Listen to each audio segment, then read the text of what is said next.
Hey, cheers everybody.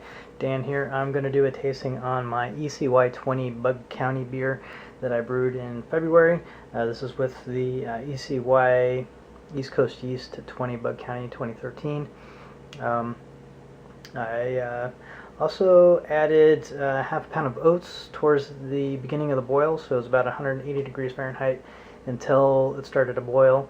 I kind of steeped the oats in there to get some starches into the wort. The idea is to kind of replace a turbid mash, which is a traditional kind of mash that Belgians use to produce lambic beer. And it's kind of a decoction style way of mashing, where you get a lot of volume of wort, where you end up having to boil for like 4 or 5 hours. So this is to cut down on that step. Kind of an experiment to do that. There's been a lot of talk about it on Homebrew Talk. Amos Brown posted it on Homebrew Talk.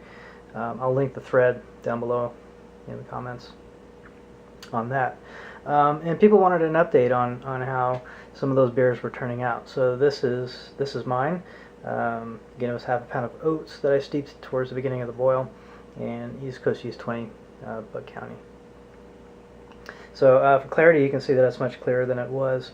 The beer is about 9 months old now. Really light yellow color, almost Pilsner-like color. This is still room temperature, just pulled out of the fermenter. Let's get an aroma on it. So the aroma is kind of a light lactic sourness, a little bit of that lactic sulfur, kind of equated to sulfur in a way. It's the way Cascade beers tend to smell.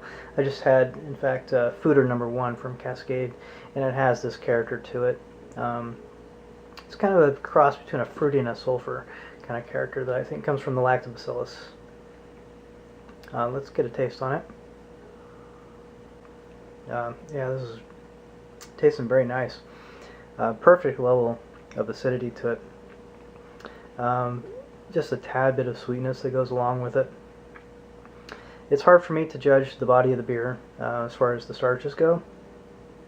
It's also not possible for me to compare it to if I were to do like a normal wort that didn't have that extra starch in it.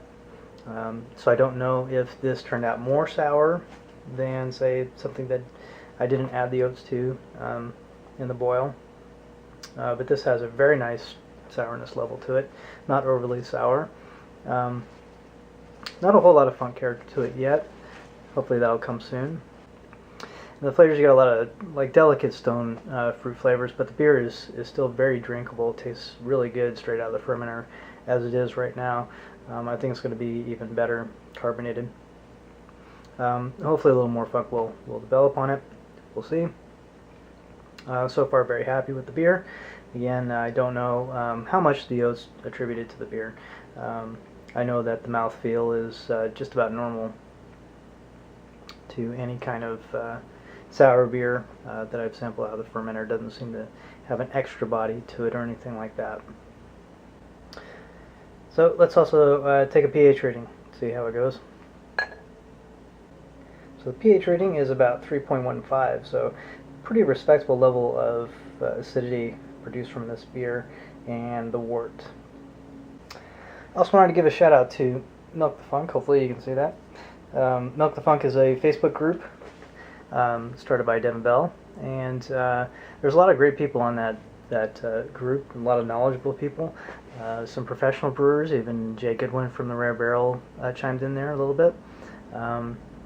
So if you're interested at all in sour beer brewing, I highly recommend that you join the Facebook group, Milk the Funk.